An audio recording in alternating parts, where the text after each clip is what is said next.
Connecting now. Thanks.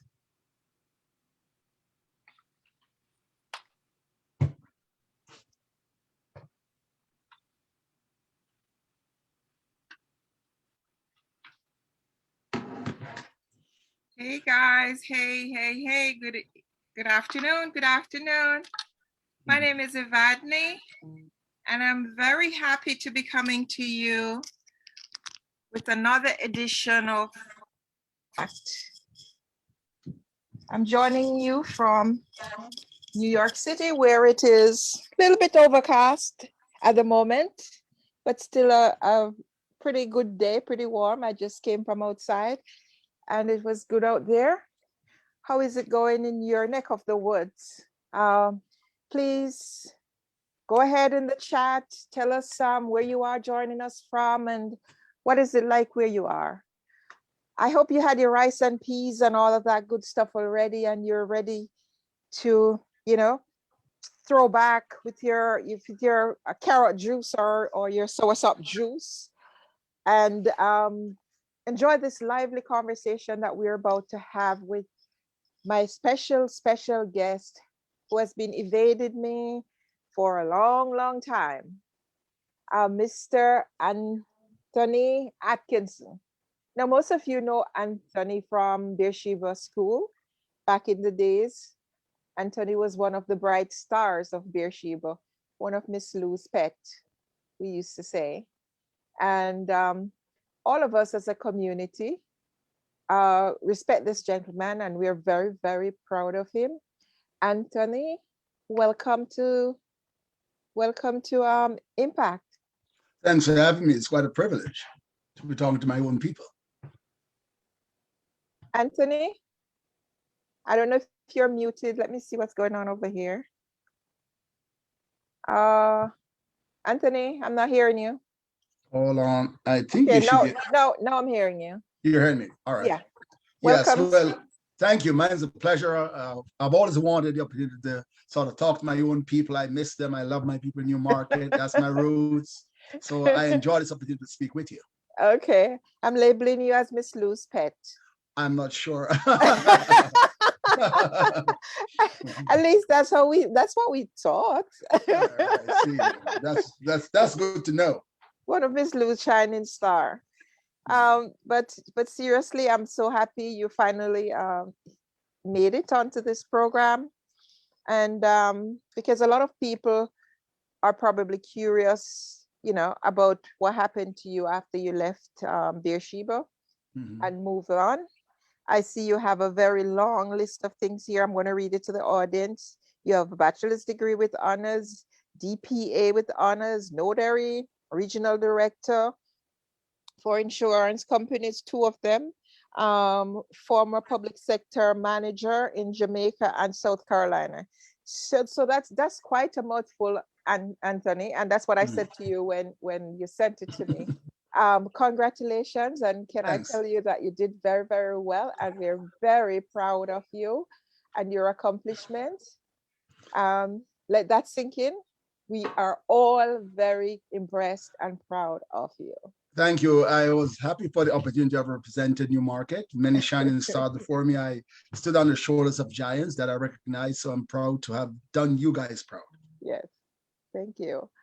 All right, so we're going to start by exploring your early life. At what point did you start school at Beersheba? Did you go to the basic school or you just came in? No, I started at Miss Hilda's basic school.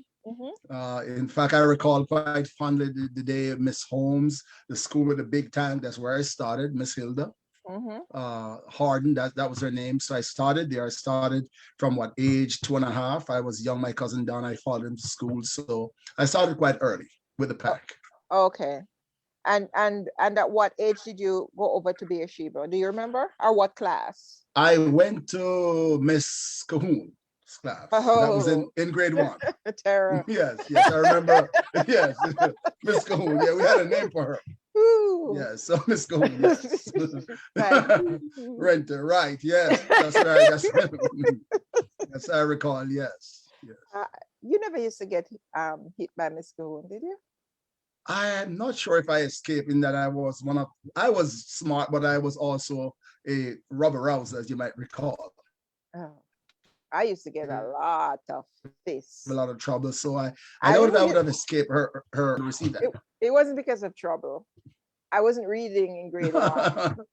and she wasn't very patient or kind No, but to she was a that. hard taskmaster. Yeah. She got the best out of us. We had Mm-hmm. to spell those charts Come on. down before lunch. I do recall Yes. those If you could read, you'd be drills. our best friend. Yes, yes, And yes. do the what mental ability, the thing Yes, from. mental ability. After lunch, we'd have the 2 1 2 2 2 3. Would sing it. So I recall it quite vividly. Yeah, then you'd be our best friend. Yes. Yeah, but she was a hard cookie as a teacher. Yeah, so you had her and you went through, and I would imagine you did very well because you were one of the brighter ones. And you went up and you got your common entrance at grade 6, was it? Yes, it was grade 6. Yes. Yes. Yeah. Tell me what you recall about that day, because I remember it was a big day, a Oh, huge day. that was I recall it like today. That Uh-huh. was the only day in my entire primary school life that I've ever took off. I Uh-huh. went with my grandmother, dearly beloved, to the field. Mm. I remember I was out in the field with my grandmother. My Mhm. cousin Don, Adrian McKenzie, he was Right. out of breath, was running from the school all the way up the hill nonstop, and he could hardly say a word when he got, Mama, Gary, pass his exam. Oh, and I'm telling you, my grandmother, I saw the glee in her. I Uh-huh. mean, yes, and then I got dressed, got showered, and I ran down to the school. And man, when I ran, there was a crowd, and the newspaper was out, and Yeah. it was a day like no other day. Yeah, yeah. I felt like the community, like I won this for my people, for the people in Newmarket, and Yeah. it's a day, It I was, recall quite vividly. yeah, it was a great thing for Beersheba at the time, having two students Yes, passing absolutely, at the absolutely, same yes, time, and yes, two yes. boys at that. It was a great victory at that time because not many people were passing exams at the time. So Mm-mm-mm. two at the same time, it was We remarkable. might have been the first in a very long time, and then Miss Lou she called a like an sort of an assembly, and she Uh-huh. had us before the school, and I remember that's like, I went back last year and I had to go on the spot just to relive it You mean after you so mean many years. in the middle court Yeah, yard, that little middle? quadrant. Mhm, Yes, mhm. yes, I do recall Yeah, quite vividly. yeah, that was a big thing. And Mm. then you went off to Monroe. Overall, what do you remember about Beersheba? And what do you appreciate most about that period, that era of Uh, your life? is basically is a sense of community we had. Everybody knew everybody, especially after schools activity. Mm-hmm. Everybody would save a little money. If somebody had $1, would buy the salt, these are the things, the sense of community. Mm-hmm. That's what I recall most. Mm-hmm. That people Mm-hmm. knew your parents. They Right, had expectations, so you lived up right, to that. But Bathsheba, the most memorable years of my life. I do right. recall Bathsheba quite Mm-hmm. friends I have Mm-hmm. since I was a child. I Mm-hmm. maintain those friendships. I value them quite well. I keep in touch with everyone. Right. Those are some of the happiest days of my life. Yes, at Wonderful. Beersheba. Mhm. Yesterday you were mentioning to me, how people used to refer to you by your grandmother's name. Miss whatever grandson, they never Yes, call yeah. you Anthony, Mm-mm, mm-mm. Um, and that was because of what you think. Well, it was due to the fact that you represented something other than yourself. You Mm-hmm. were carrying the burden of your family. So Right. when you belong to something bigger than yourself, Mm-hmm. and that meant when I went off, I'm representing not just me but my Mm-hmm. family name And and by what my extension, grandmother expected. Yes, the yes, yes, school yes. and the community. Absolutely, everybody knew my family, and they're prominent, so I had to represent them. Right. So even though I gave some trouble, I was mindful that I represented my family, and that meant something. My whole community. Right, right. So Yeah. tell me about Monroe College. Were you culture shock when you got over on that side of Ah, St. Elizabeth? Was it? what you Not, expected? Were you happy to be in this new environment? How was that transition you for know, you? going there at first, I went with the sense that I belong there because I Okay. had earned it. You Yep. know, in fact, I'm bearing the responsibility of my entire community. Mm-hmm. I'm there to represent New Market, Mm-hmm. my dear grandmother, my family. So I Mm-hmm. felt like What I your grand belong. what your grandmother worked for, right? Yeah, absolutely, absolutely. And Yes. she was, and you know, like I said, the whole story, everything my whole life experiences prepared me for that. Mm-hmm. Responsibility, what I learned, I Mm-hmm. brought it there with me. So Okay. when I went there, I wasn't just representing me. I took the aspirations of an entire community with me. Right. So And that's the mindset that I entered Monroe. wonderful. Did you participate in sports or any extracurricular Yes, activity? yes, yes, I did. I played hockey, Right. the senior hockey. Uh, I also was in a cadet unit. I did track and field. I went to boys champs, western champs. So Mm-hmm. I was involved. I did some on the 19 inter-house hockey, football, soccer. So I did Mm-hmm. all of that. So Okay. I mean, Monroe is the type of environment where you learn just about every sport. You might master three or four. Yeah. So I was an active participant in sports. What about leadership? I was involved in the student council, All right. the Spanish club, and other astronomy clubs and so on. Mm-hmm. Yes, Mm-hmm. but Monroe's environment was like was where you it prepared you for life, Right. where you could compete internationally. Because when you went there, you saw the sons of who and who, the politicians, everybody, guys from other countries. So it's gave you a sense of belonging, Mm-hmm. where you could Mm-hmm. sense I can be just as good or better than anybody else. I belong there. Right. A guy from New Market, belong with the future leaders. Yes. So I saw myself, I belong there. Yeah. Yes, Yeah. yes, I did. And Yes. so what does that do for you as a young man? Your self-esteem, your morale, and all of that, you know? I had the sense quite early that I had to be something. I had to lead, Mhm. and that set the stage for going on. I started to questions I have answered. I must say, I like to read, even back from New Market. I was one of the only persons who left off that hill, went to the library every Saturday. I Okay. started reading. So when I went to Monroe, I saw all these books, Mm-hmm. and there was no limit as to what I could read. So I started reading philosophy, everything. So I Mm-hmm. delved into a lot of stuff. So Okay. Monroe provided me with that catalyst that I could launch to be anything in the world Right. going on. So that was a crucible that allowed me to develop my ideas. Okay. Great. And what was the emphasis of your studies when you were at Monroe? Were you a science guy? Were you physics? Were Well, you here's the thing or about mix? Monroe. Uh-huh. Monroe allows you to choose whatever you want to be. Right. And see, I'm going into fifth form with 10 subject. Mm-hmm. So, and that's one of the good thing about that.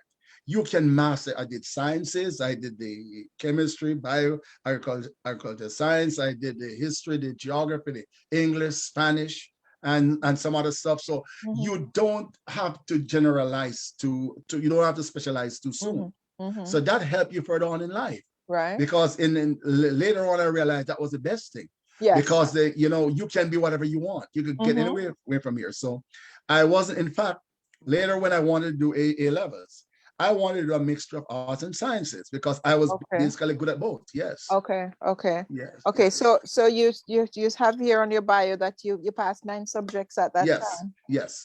That was an incredible amount of Mm, subjects to pass yes, during that yes. time. I mean, kids Well, do it now and do more, but back then 9 subjects was that time, a hell yes, of a lot. yes, yes, Yeah. yes, So yes.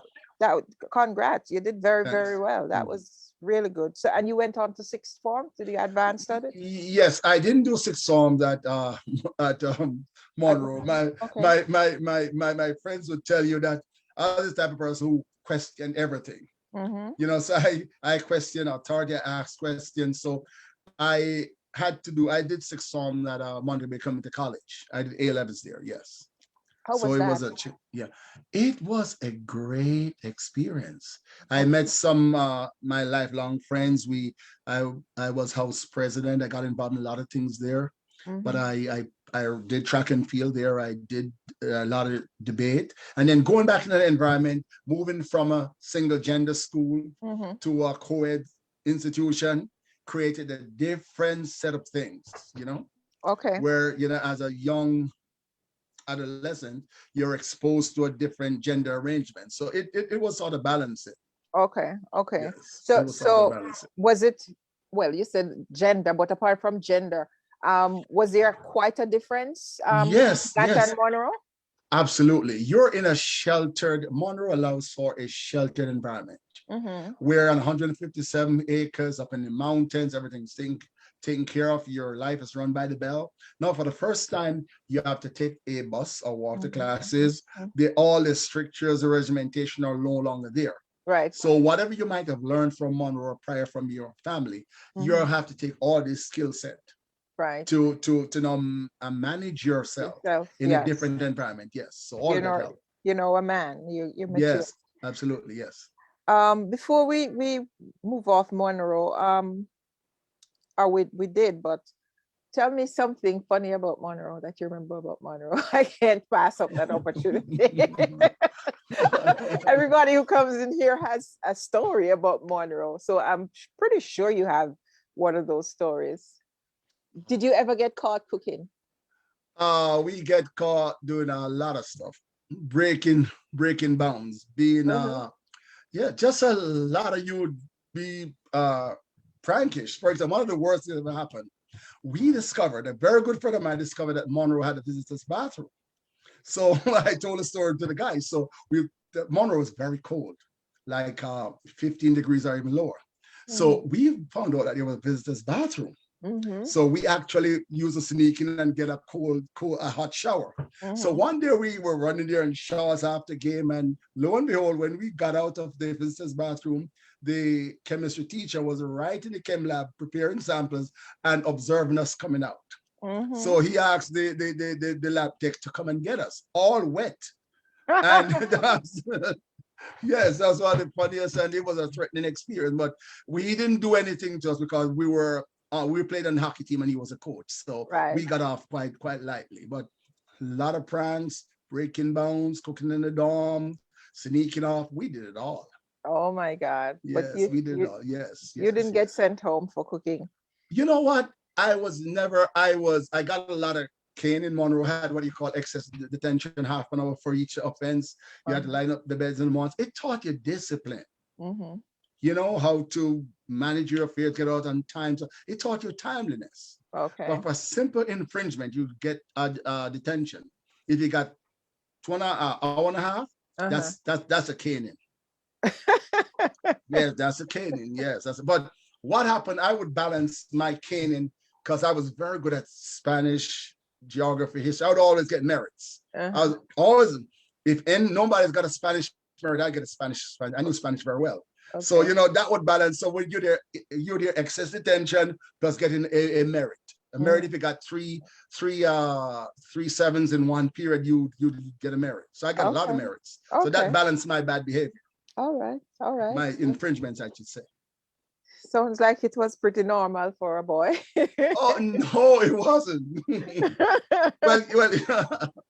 well, once you were doing good and you were doing a little prank in between. Yes, and then we had outlets for our energy, played sports, cadet, different activities. So there was a balance, Okay, but what would you say you liked most about the school, Monroe? Is the sense of being part of something great. Okay. Is a sense of being part of something great, being part of the institution that produces regional world leaders, and when you breathe that air, you're rubbing shoulders with future leaders. And then when you walk into that dining hall, you see the honors board, this one and that one, and say, you know what?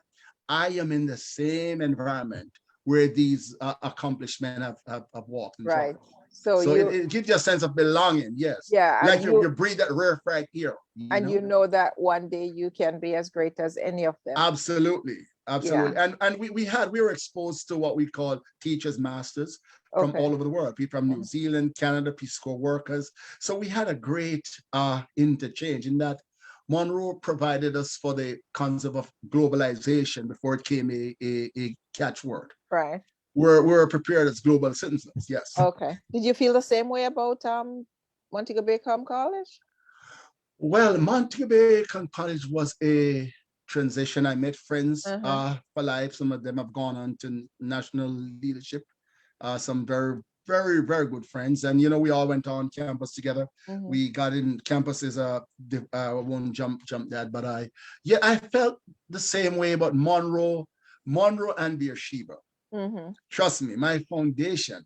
Yeah. And I'll go, if I might go back to something about Beersheba, that experience of knowing that you have won for your community, right? You are your community champion. It gives you a sense of rarefiedness where you're at that level, right? So when you have won something for your community, I felt like I had to represent my community. Yeah, and you absolutely couldn't let them. Yes, you I felt fail. like I was a champion for these people. So yeah. I walk with that on my shoulders. Yes, because if you failed, how would you show up to let them see your face? Absolutely, yes. And your grandma, after she did so my much. dearly beloved grandmother. But I must tell you also, the day that I passed common entrance, my dear beloved Uncle Vincent Samuels, I saw him coming up the road like his car was flying. He came up the road, he was in Black River then. And then my mother came that day. Oh, it was something. The cars were just coming up, because it has gotten around that Gary, my pet name, then Gary has passed the common entrance. So it was a big celebration. Wow. Yes, it was. Wow. Yeah. And then you're walking home from school, the shopkeepers, they heard about it, they're waving. So you're walking home like you're a champion, Yeah. So you learn to win from quite early. You're a champion. That's pride. I'm the people's champion. Pride. Yes, absolutely. Yes. Pride of a community. That's absolutely, good. Yes. All right. So you went to college, you did your stuff there, you passed, and then you went to UWI? Correct. Yes. What was that chapter of your life like? Because you're a big man by then. I will tell you this. When I went on campus, it was quite an experience. What helped me was there's a lot of Monroe old boys. So that helped with the transition. Right. One of the things that my first year on campus, because I was so well versed into the politics, into Monroe, Mobecom College and Student Council. So I went straight, I was elected to the Executive of the Guild Council in my first year. Okay. People thought I was older because I was tall, I was into my politics, I was into my philosophy. So I was involved from quite early. And right there and then, that was when there was a session tertiary education.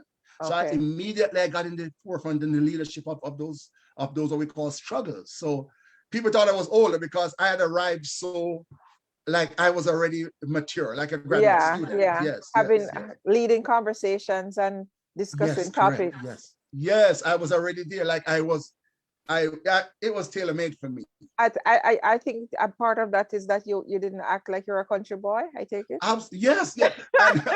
And, no, I wasn't, because you remember now I had transitioned.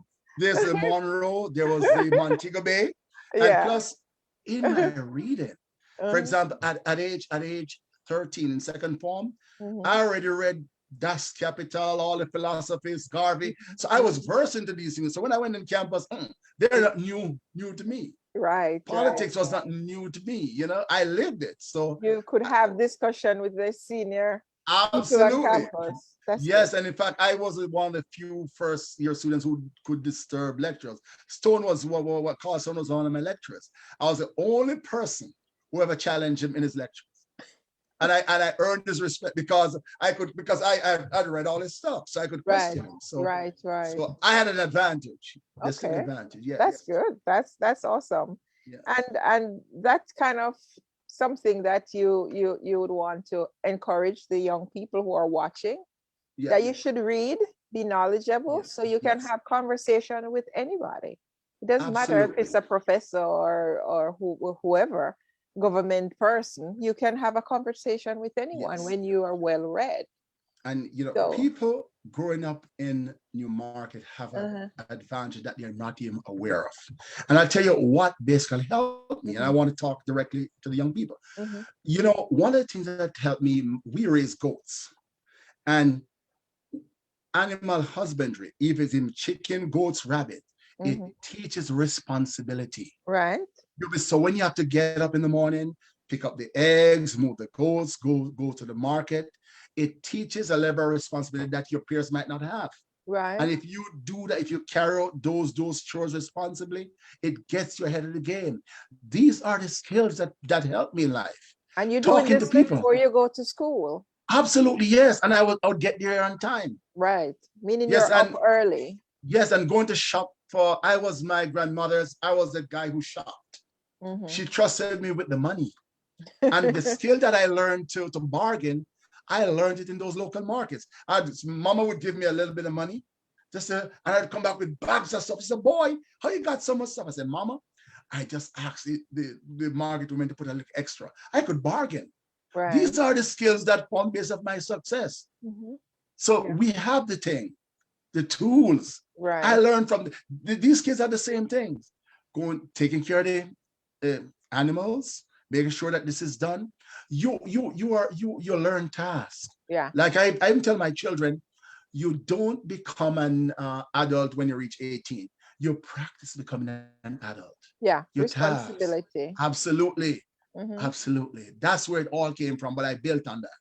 I'm happy you mentioned that, because some people these days believe that because they have more money than when, for example, we were growing up, then there is no need to teach your kids to do certain things because they're going to go to high school and they're going to be professionals and so they don't need to learn these things because they can afford certain lifestyle.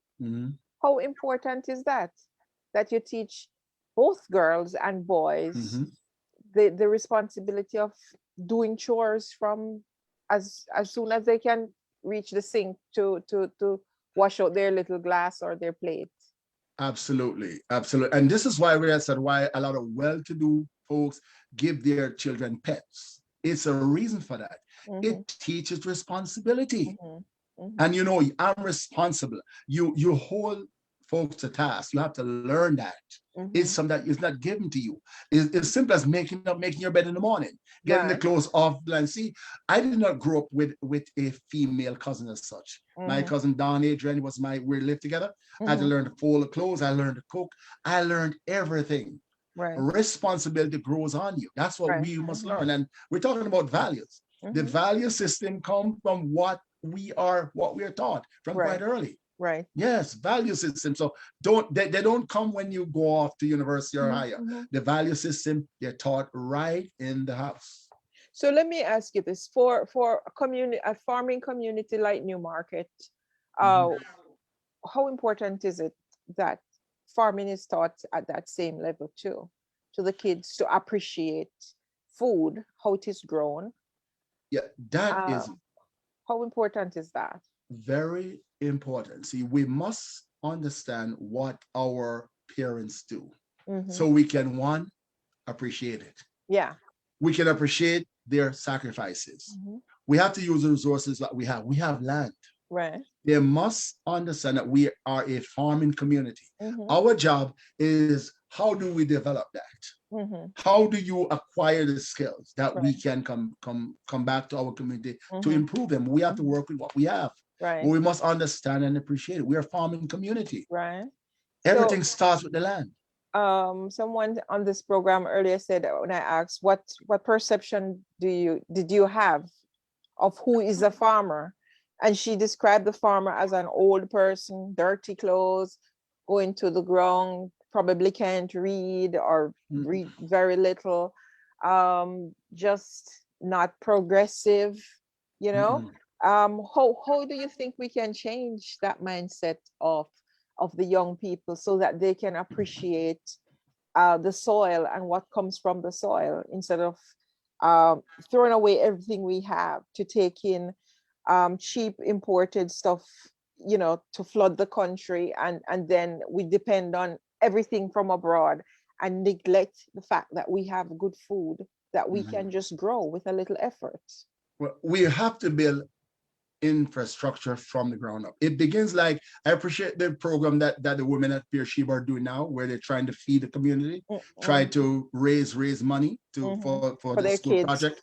Yes, but it goes back to the 4-H clubs. We have to build structure and appreciation for agriculture. That has to be rebuilt. The youth level, we have to have competition, exhibitions. Even when we used to have the school fairs, you have to appreciate farming. Then we have to have the structure for marketing. It begins with the roads. Back in our time, we had the Agriculture Marketing Corporation, where you give the farmers an outlet to market their produce. We have the wonderful lady, Miss Daly came around, taught them how to do stuff from carrots. In other words, we have to revisit these structures. We're an entrepreneurial farming community, and we need to rebuild these structures so children can know, I don't care how far you might have attained now, this is the foundation of you. So you're saying, look like you froze there, Anthony. Hello? It seemed the computer froze a little bit. Okay, you're back?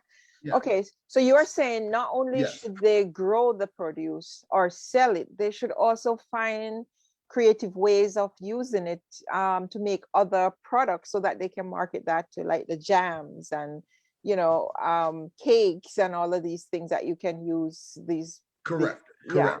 Okay, right.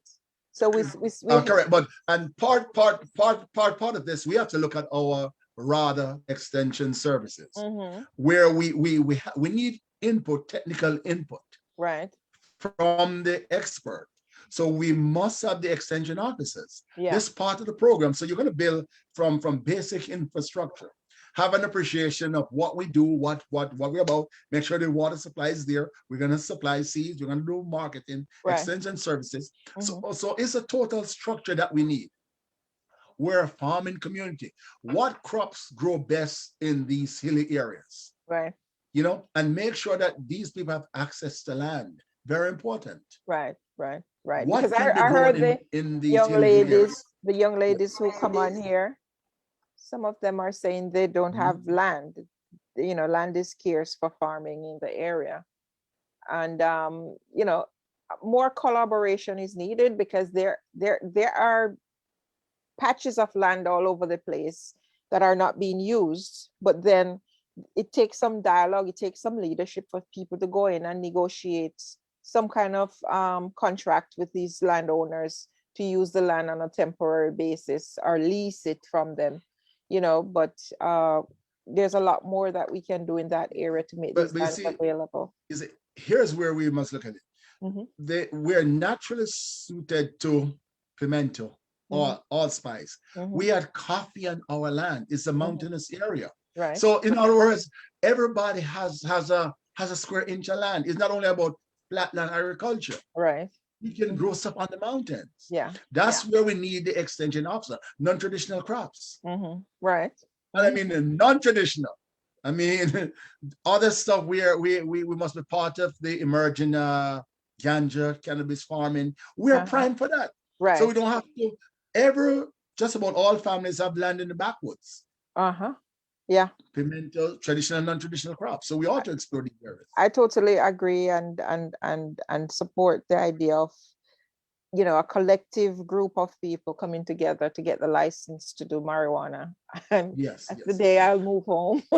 Yes, you know, I always say that. Listen. I've been saying that for years. And we are a community that is based on the communal effort.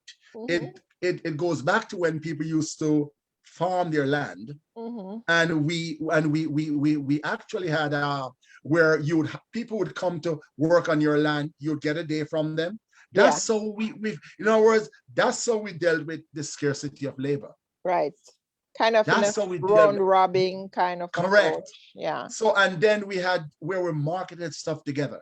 They'd go down to the shop on a certain day. AMC would come and buy.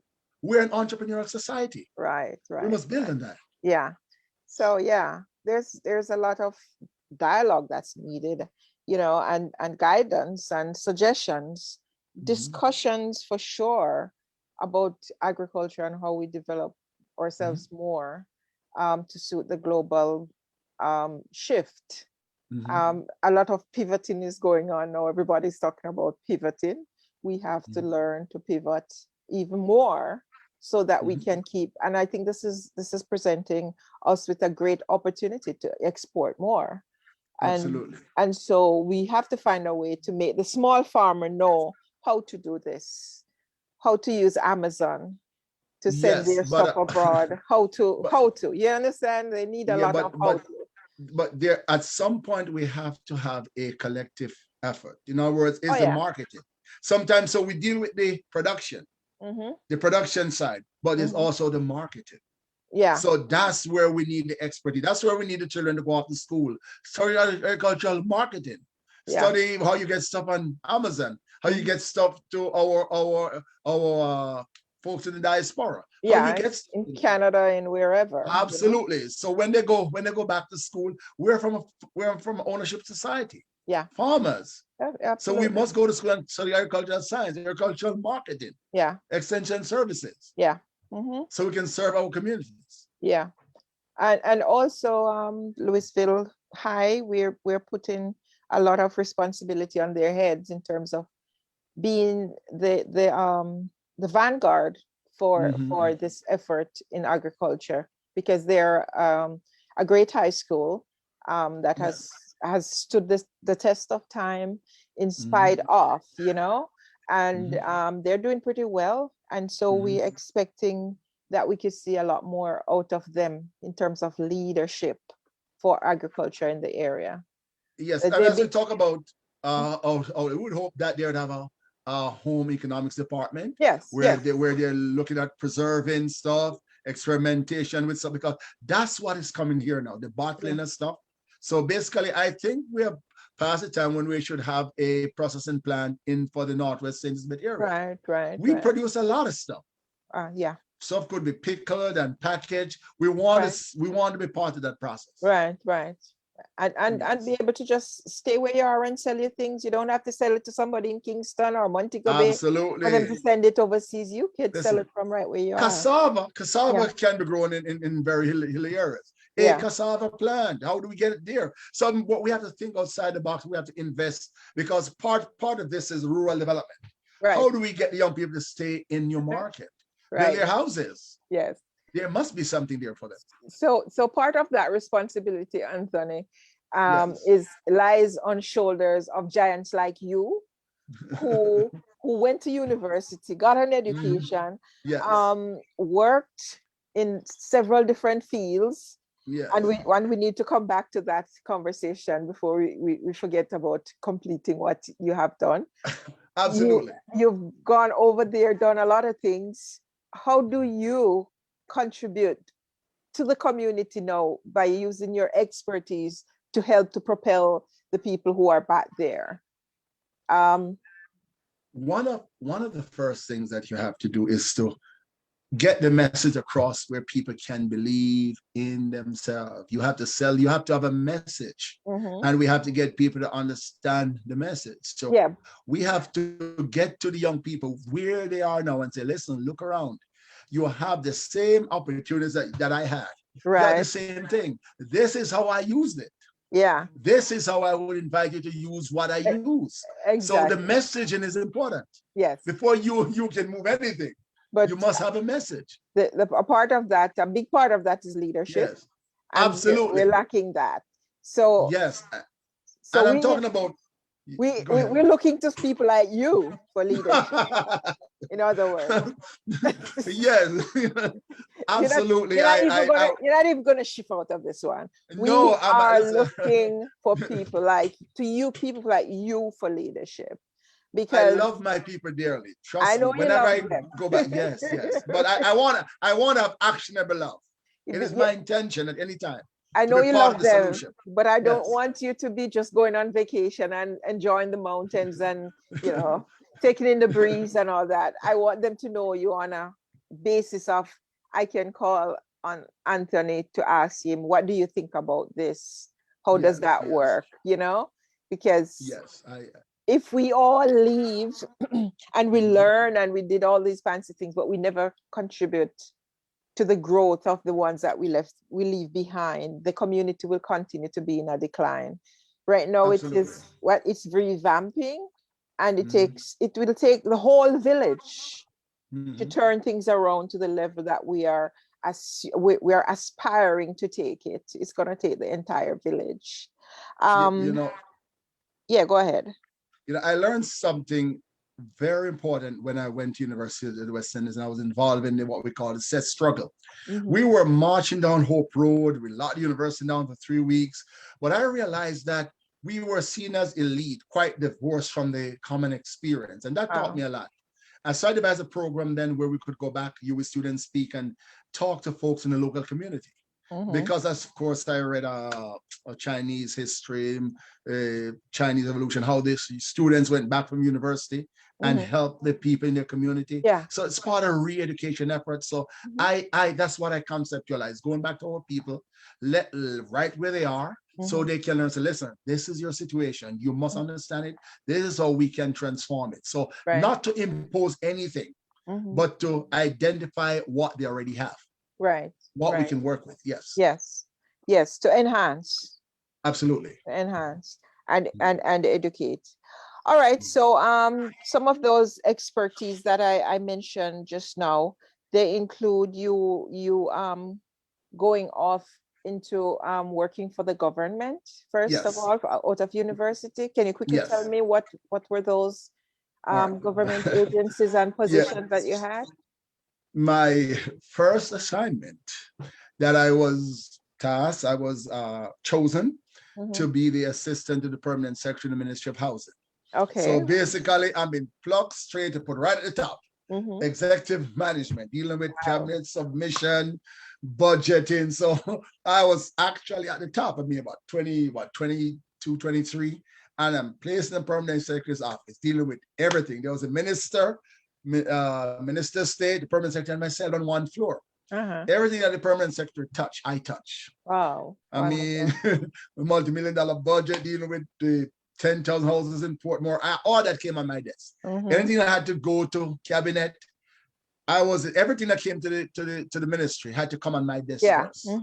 So you sense a sense of power in dealing with stuff, and so I stayed in that position, work on some project, but the experience was quite molded. You sort of get exposure to what it is to sit at the top from quite early. So I never basically go through bottom management. I went straight to the top. So I started straight in the executive management, dealing with big issues. Wow. So that was policy issues. Yes. Responsible. Absolutely. Yes. Yes. That's good. And then from there, I went over to the Ministry of the work side in the same position.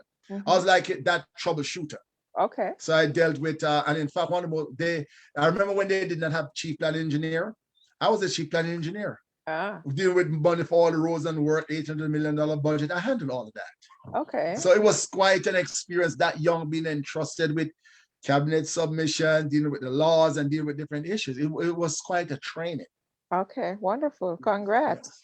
And then from there, you went where? From there, when they started the new Ministry of Water and Transport, I was part of 5 employees who were chosen to start that government department. Yes. Oh, it was the awesome. State Department secretary, my secretary, and the director of finance. Oh, you don't say. Yes, I was one of those who was there dealing with all this transportation policy. So in simple Jamaican terms, you were a big boat, yeah, man. No, man. Listen, you know what? But you know what? I had been talented from Newmarket, so I took that can do I belong. I feel I belong. Okay. Anybody else who belongs is me, because I was the community champion. So I was their community champion. So I belong. Your granny planted a lot of confidence in your head. Yeah, trust me. I had a friend that you was Anthony, when they're giving out confidence, he got all of it. I didn't see myself as a country boy. I saw myself as representing my community. Yes. Okay, so wonderful. So you worked in these fancy positions at the ministries, and then at what point did you migrate? I migrated in 1993 when I in fact I had no intention to have migrated then. Uh-huh. I had enough time, I had accumulated enough leave. So I I told him I was going to the US to New York City to get married and I was going to come back. Uh-huh. While I was there, I'd get married, get all the paperwork work together. I requested an extension of leave so I could do everything I need to do. Uh-huh. They sent me back a fancy letter in the Queen's English. Due to the excellence of the service, you must return to work. And I Oh. said, no, nobody orders me around.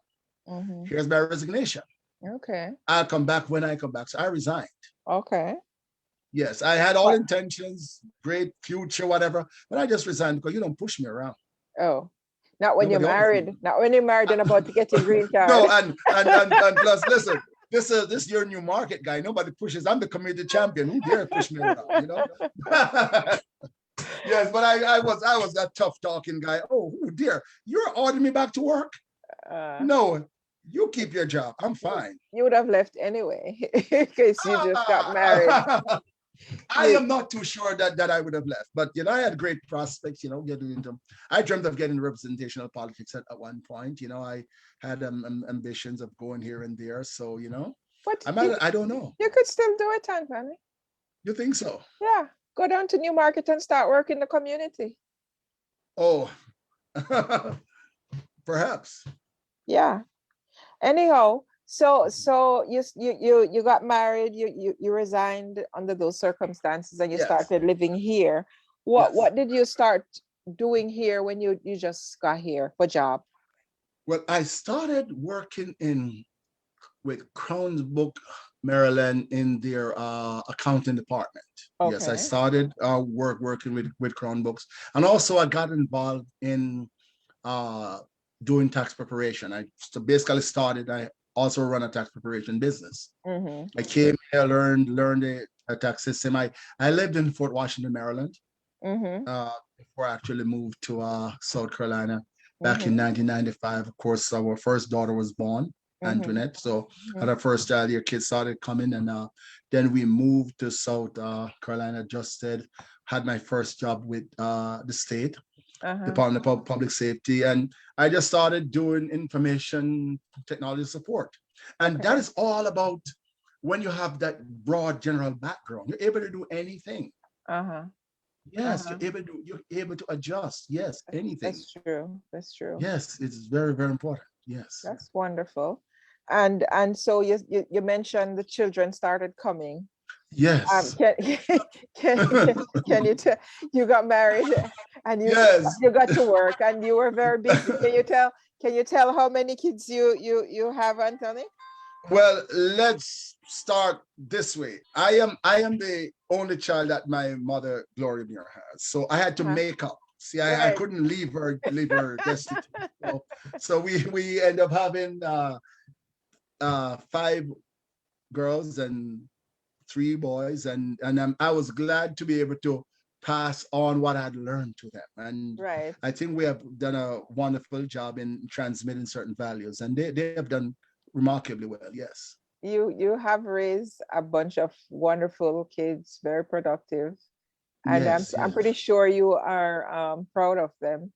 Your wife passed on, and you are now a full-time dad, right? Yes, I will love. My wife passed on, and we also had my son Mark Anthony pass away in 2019. So we have had quite some challenges in terms of bereavement. Yes. Right. At that point where you became a full-time dad, were you intending on retiring at that point, or you just became really important to retire? Yeah, I saw. I had about retired, started shutting down. Yes, from sometime back in 2012. Okay. Because I've always enjoyed taking care of my children. Okay. Yeah, that's something that I enjoy wholeheartedly. I enjoy cooking, doing everything. Right. Even when my wife Lynette was alive, I enjoyed taking care of that. Remember, I was growing up by my grandmother. Learn how to cook, how to do everything. So I enjoy that. Yes. And then to pass on certain values. Right. So you're now, after being regional director in an insurance company, you are now a retired guy I who would say, just no, take care of your kids. no, listen, this is this is what I would say. I am 90 to 99% retired. Retirement for me means not to do nothing, Uh-huh. but to own your time and to do whatever you choose to do. Right, And that's the right. position I've always wanted to be. If I want to go to Jamaica and stay for 10, 7 days, I'm able to do that. I Okay, can, as long as I have a computer and phone, I can work. So that's what retirement means for me. Is that okay, I own my time. If I want to stay in my pajamas all day, I have earned the right to do that. Yes. okay. Wonderful, wonderful. Yes. And Um, take care of these kids. one of your daughter is here. Can you tell me Mhm. about your kids? Some of their major accomplishments? All 'Cause I know right. some of them are doing really, really well. Yeah. Let's say we were blessed to have all five to have gone on to university straight from high school. Mm-hmm. We have there was Antoinette, she has a year to go. Mm-hmm. But there was Ramee, you Mm-hmm. know, there's Ramee. And what I liked about her is that she knocked a whole year off one of the top program here. Right, Ramee, and before my late wife fell asleep, she was able to see her walk across the stage. right. You know, she's an overachiever. She worked for the Okay. state house through school. She's got women's caucus scholarship. She's an overachiever, I must say. What does she do And now?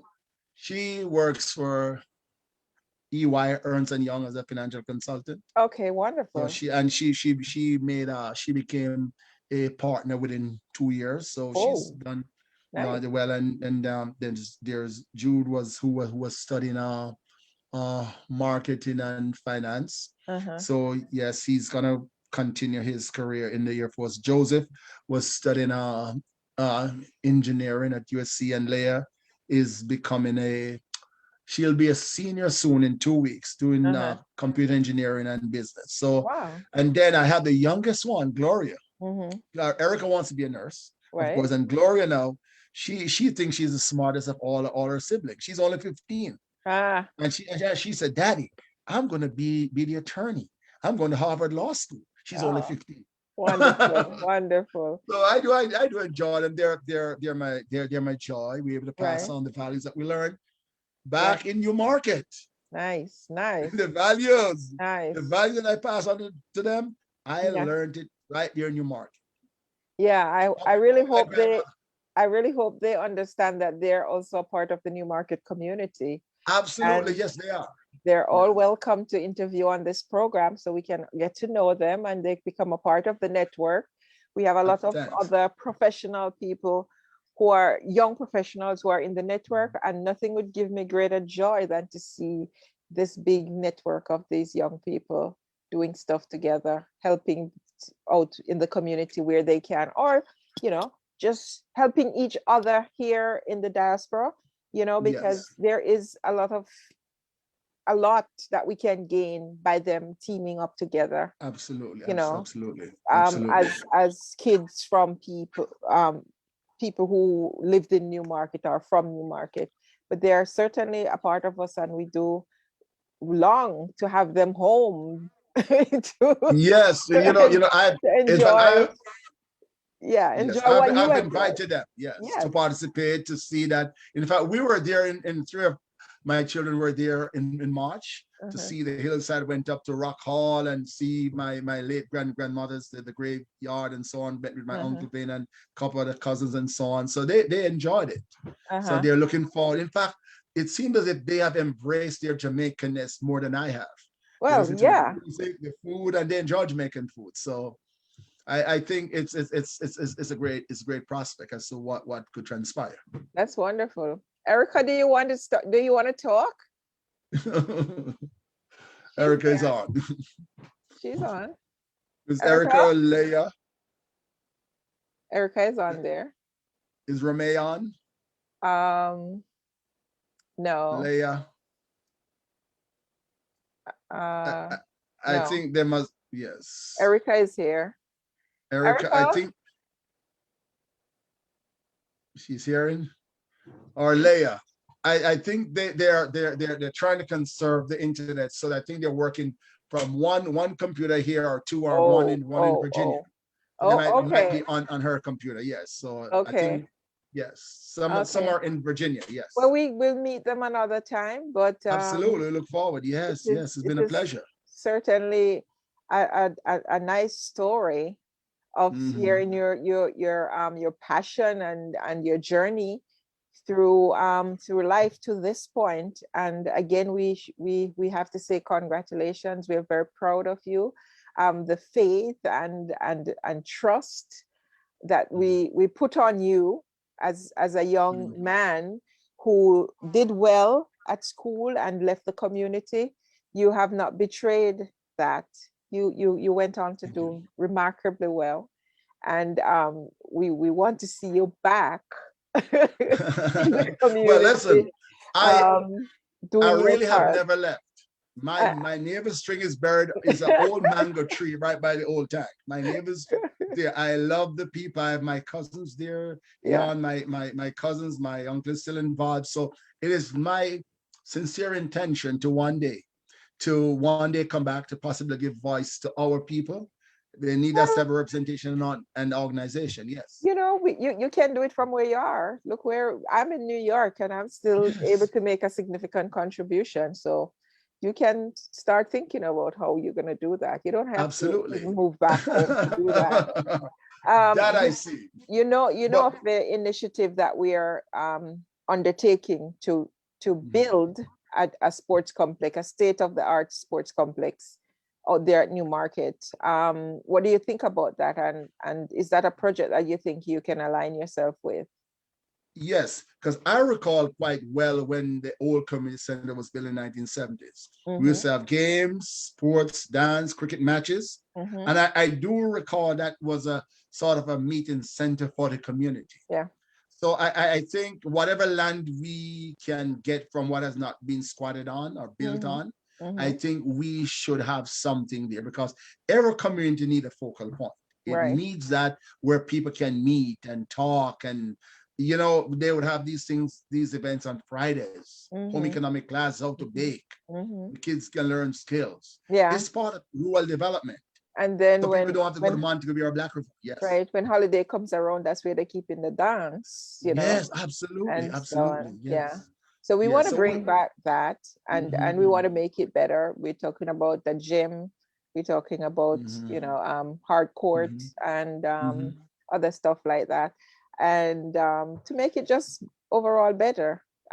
It's my dream Absolutely. to put a big swimming pool there too.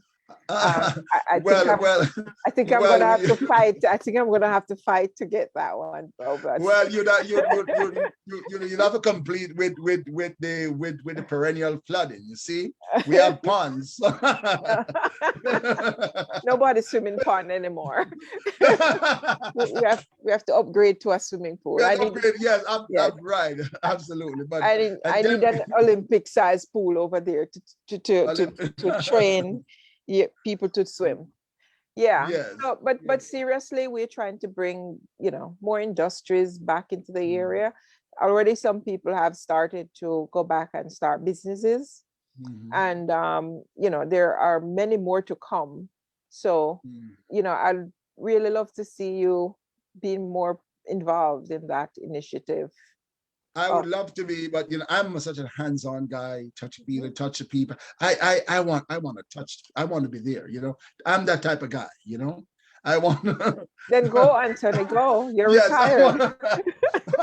I might just do that. I want to be part of the process now that I'm able Yeah, to. yeah, yeah. Yes, I want to But go. But you can certainly go back and forth more often now than when you were tied up absolutely, with yes, yes. things. Start So, with the school system. If we can get the young people mhm. and tell them, say, listen, you already possess you have the building block, you have land, Yeah, you have ownership, you have these things. Use what you have. Don't yeah. wait for manna to fall from the sky. You already have it. You have the Because internet. yeah, absolutely. You have more than what we had. You have good roads. You had to walk through the hills to school. Hmm. These guys can ride bicycle. They have taxis. We didn't have that. Right. You're way ahead. Yes. Let me show you how you can use that. Yeah, we want to see you doing that, showing, teaching. Absolutely, Yeah. absolutely. Yes. Hands on, all hands on deck. That's what we don't like to hear. Well, Mm-hmm. Anthony, it's a pleasure, like I said Mm-hmm. before. And I thank you very much for graciously coming on today. Yes, And finally. finally, and Yes. and sit through this interview so that people could learn more about you. One thing that I didn't do was to find out what's going on in the chat. I have totally neglected my people today, and let me see if there's any question there for you. I think I was so engaged with you that I didn't even remember to check to see if there were questions. Or I might have covered all bases. Huh? I might have covered all bases. And guys, please go ahead and share. Anne-Marie is watching from Connecticut. In with that, joining live from VA, USA. That's Antoinette. Cleon Smith, good evening, everyone joining from Tampa, Florida. Good evening, people. Bless Sunday. That's Ainsworth. Monica joining from the Bronx, watching from New York, says Janine, Dottie Hamilton, Miss Maggie grandson. Hey, hail up. Michelle says Toronto weather is good. Donna Williams says hi, Anthony. Janine Spence, good afternoon. Rome Atkinson, live from Virginia. Hi, Rome. Who else is here? Nisha. Good evening, everyone. Big up yourself, Anthony. Sheen Blake. So Jackie Collins, hey Gary, nice seeing you. That name Gary, you know it's somebody from home, right? Absolutely, from home, yes. Good evening, everyone. Barbara Carrera is watching. Andrew Blake, that's Dean, right? Yes. Good evening, guys. Hey Gary, again, Gary. Nice seeing you, man. When you hear someone call you Gary, you know it's somebody who needs. Yeah, somebody from my Yeah. hometown. Yes. Yeah. So I'm gonna ask you guys to just go ahead and share this live interview so that other people can see it and watch it. We're almost at the end, but if you share, people could still join and see for themselves and hear Anthony's story. So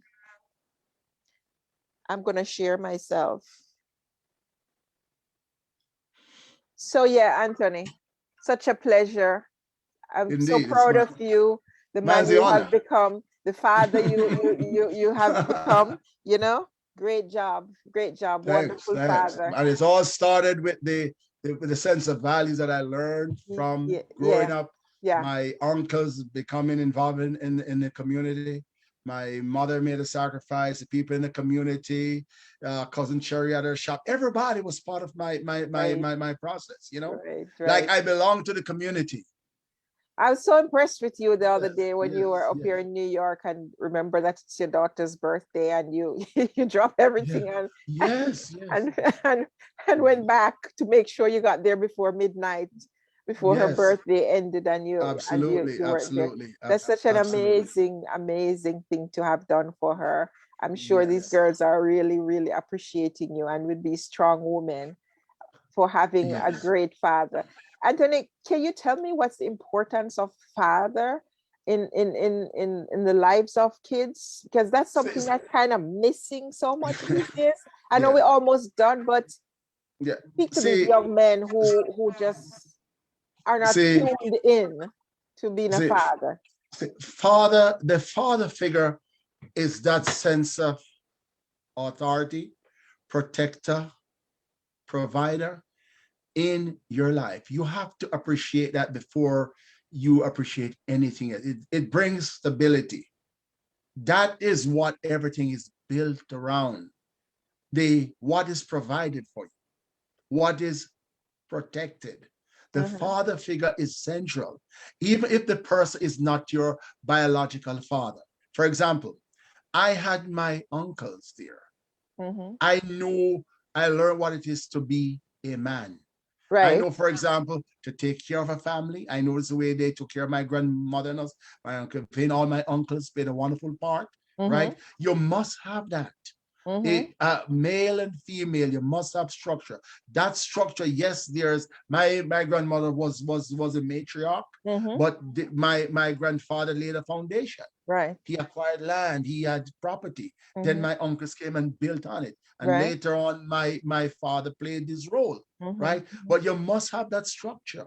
Right. You must have that. It's part of our success, what we're gonna appreciate. Fatherhood is very important. Right, and the nurturing. Absolutely. And the whole matter of relating to an authority figure.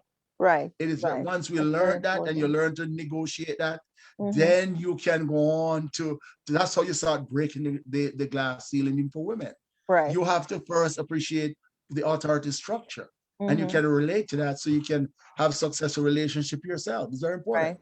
Right. It's a missing piece. And how do you think that affects society in general when the fathers are absent? And we're not saying that people don't separate, husband and wife or girlfriend and boyfriend don't separate, but you can be separated but still be in your kid's life.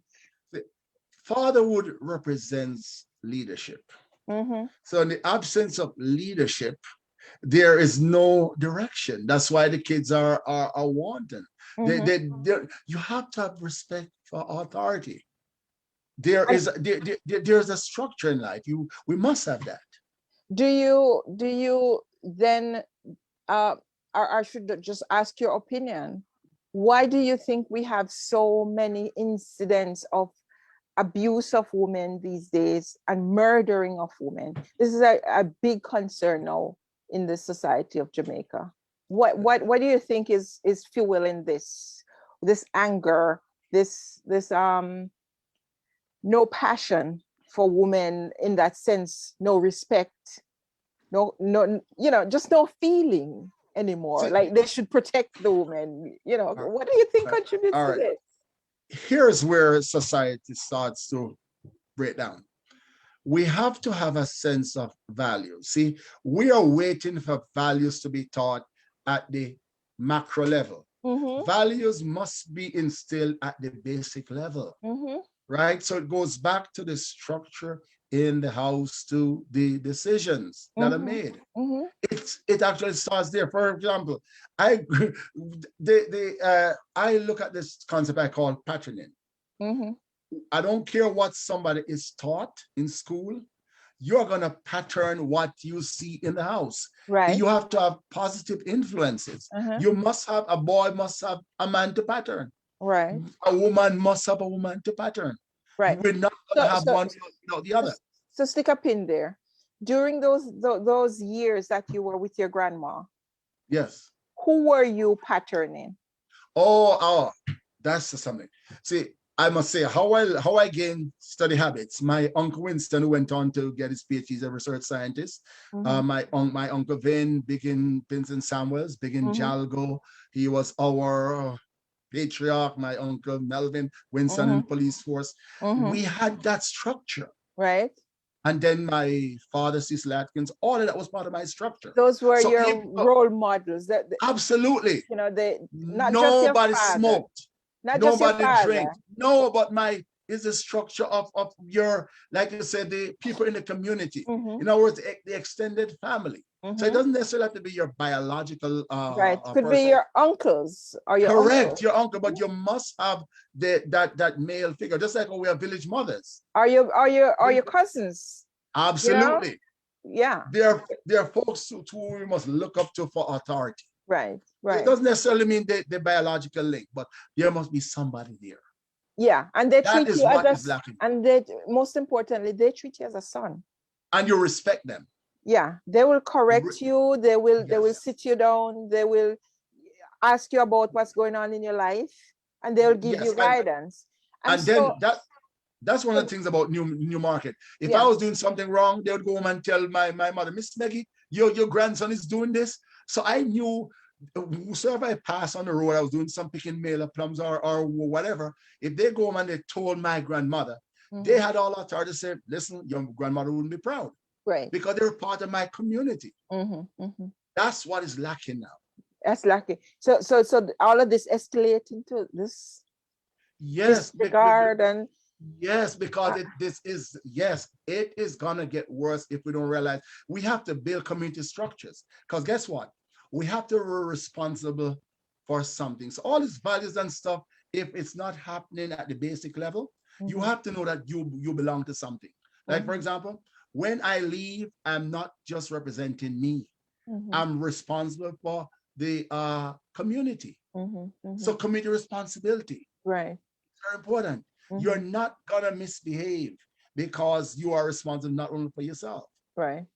That has to be taught. Right. So basically, we have to build community structure. People coming together. Wow. So it starts with community structure. Yeah. So it's not just we focus on the individual, but the individual is a product of the community. Yes, that's true. And so we must have the structure in place. we really need to do a lot more talking, a lot more talking. Yes. On a lot of levels, because this can change. All initiatives that you're talking about is part of the solution. Yes, this can change. To build that. Absolutely, yes. This absolutely. can change. You honestly believe that we will see a turnaround from absolutely just shoring up the community and having more positivity, having more positive things flowing through the community, through into the young people, through the older people, everybody. I already can sense the community vibes. Yes, that's what we need. We need to have structure. That appeals to something wider than ourselves. Yes. Can I tell you, I saw that there was an incident over a few days ago with police and men in the area came in from outside. Yes. Who did something wrong and fled there to hide, obviously, in the Kilmarnock area. Yes. And the police killed them. And I was reading some of the commentary online and I was like beaming. There was just such a community spirit, like, if you are a criminal, don't come here. Yes. These are quiet, sleepy, rural communities. We don't they're like, there is no safe haven here for any criminals. Don't try it. Don't come here. We will give you up, you know? It was such a nice thing to see people feeling like they're guarding their community. And that's what we want. That's what we want to see. You have to be proud of your community first, and you have to see that you are a part of a network that protects this community. It belongs to you. So you can't make people come overrun it. Absolutely. You know? And we have to give people a reason to come together. Yes. That is important. Yes. Give them a reason to come together. That's the thing about why we build structures. We have the roles, we have these things where they can come together, a reason to come and talk. I was so proud to hear them, the comments, they were like, no, not here. It's not going to happen in Kilmarnock, you know? And we have to stand up. We have to stand up for our communities. That's how we're going to still be safe in Newmarket. Because I was just talking last week that that's a crime-free area. So how are you going to teach people thing and run come up inside there, you know? We want to be guardians of each other. When somebody they have cultivated their field, you watch who's coming out. We have to be our neighbor's keeper. Back then, everybody was related. We have an interest in the other person's welfare. Yeah. That's where it starts. In the village.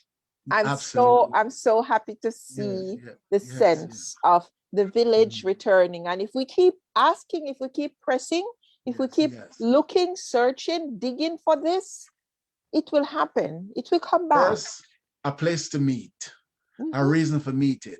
We have items to talk about. We have an agenda. This is not the big superstructure. It's putting in the basic things in place. And these things are not automatic.